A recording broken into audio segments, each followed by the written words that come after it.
ان کا انعام و اکرام کی طلب ہوتی تھی، لیکن وہ بہت اچھے مرثیے لکھتے تھے۔ امام باڑے، آسور خانے وغیرہ کی تعمیریں کی گئی۔ دکنی شعراء جیسے ملا وجہی، گواشی، شاہی افضل اور مرزا بیجاپوری نے حضرت امام حسین اور شہدائے کربلا کو مرثیہ کے ذریعے خراج عقیدت پیش کی۔ یعنی جو دکنی ادب میں جو شاعر تھے، ملا وجہی، گواشی، شاہی افضل ہاشمی، مرزا بیجاپوری، انہوں نے شہدائے کربلا کو مرثیے کا اپنا موضوع بنا کر خراج عقیدت یعنی ان کو شردھانجلی ارپت کی۔ شمال ہند میں اردو شاعری کی ابتدا ولی دکنی کی آمد کے بعد سے شروع ہوتی ہے، جس کے بارے میں آپ جانتے ہیں۔ شمالی ہند میں جب ولی دکنی جب اورنگ آباد سے یعنی دکن سے جب دہلی آئے تھے، اس کے بعد ہی اردو پروان چڑھی تھی۔ یہاں پر غزل اور دیگر اصناف شکن کے ساتھ ساتھ مرثیے بھی لکھے گئے۔ یعنی دیگر یعنی بہت سی اصناف، صنف یعنی بہت سی جو اردو کی موضوع صنفیں ہیں، جیسے قصیدہ، مرثیہ، مثنوی، یہ الگ الگ طرح کی صنفیں کہلاتی ہیں۔ تو ان میں سے مرثیہ بھی ایک ہے، وہ بھی لکھا گیا۔ لیکن میر اور سودا کے دور میں اس پر باقاعدہ توجہ دی گئی۔ جب 1712 میں سودا پیدا ہوتے ہیں، میر 1723 میں پیدا ہوتے ہیں، تو یعنی 18ویں صدی میں اس پر زیادہ توجہ دی گئی۔ سودا نے اردو اور پنجابی میں مرثیے لکھے ہیں۔ مرزا رفیع سودا نے اردو اور پنجابی زبان میں مرثیے لکھے۔ وہیں میر تقی میر نے بھی مرثیے لکھے، لیکن انہوں نے زیادہ توجہ نہیں دی۔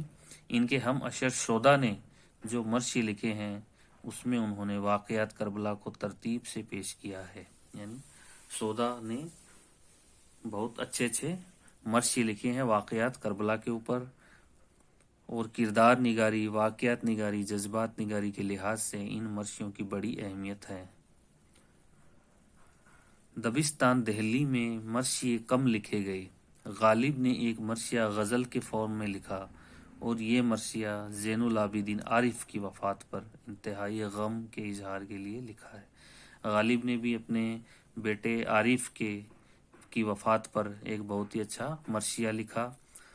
مرثیے کے فن کو صحیح معنوں میں لکھنؤ میں ترقی ملی، اور اس کی وجہ تھی لکھنؤ کے نواب شاہ مسلوق کو ماننے والے تھے۔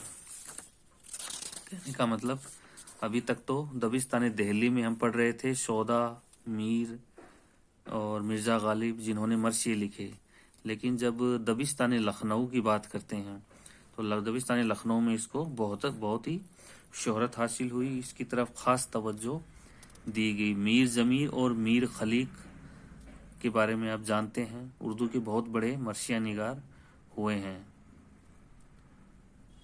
اس میں دبستان لکھنؤ میں اس وقت جو اردو کا ماحول تھا، کیونکہ دہلی کو نادر شاہ کے حملوں کے بعد میں ٹوٹ پھوٹ گئی تھی، تو بہت سے جو شعراء اور ادبا ہے وہ ترک وطن کر کے لکھنؤ میں آ کے بس گئے تھے۔ تو دبستان لکھنؤ ایک گہوارہ ہے، اور وہاں پہ اردو بہت ہی ترقی حاصل کرنے لگ گئی تھی۔ میر ضمیر نے مصفی سے اصلاحی سخن لی، اور فنی اعتبار سے صنف مرثیہ میں بہت سے اہم مرثیے لکھے ہیں۔ میر خلیق میر حسن کے بیٹے تھے اور انیس کے والد تھے۔ میر خلیق جو میر حسن کے بیٹے تھے اور میر انیس کے والد تھے۔ مشفی کے شاگرد تھے۔ ان کا کلام انتہا بلند پایا ہے۔ انیس اور ان کے کلام میں امتیاز کرنا مشکل ہو جاتا ہے۔ میر انیس اور دبیر نے مرثیے کے فن کو بام عروج پر پہنچایا۔ میر انیس اور میر دبیر، انہوں نے مرثیہ کا جو سطح ہے، مرثیہ کا جو معیار ہے، اس کو بہت ہی بلند کر دیا، بہت اونچائی تک پہنچا دیا۔ اردو کے سب سے بڑے مرثیہ نگار میر انیس ہوئے ہیں، جن کے بارے میں آپ کو اگلے چیپٹر میں وضاحت کے ساتھ بتاؤں گا۔ مرزا دبیر ان کے ہم اشر تھے۔ میر دبیر علم و فضل میں بہت آگے تھے. ان کی شاعری میں عالمانہ وقار اور پرشکو انداز نگارش ان کی اہمیت کی نشانی ہے. مرثیہ کے اجزائے ترکیبی چہرہ. پہلا چہرہ شراپا، رخشت، آمد، رزز، رزم، شہادت، بین. کل 8 مرثیہ کے اجزائے ترکیبی ہے. چہرہ یعنی مرثیہ کا تمہیدی حصہ ہے، شروعاتی حصہ ہے. اس کا مقصد یہ ہوتا ہے کہ قاری کو اس ماحول سے متعارف کر دیا جائے جس ماحول میں واقعہ ہوتا ہے. سراپا اس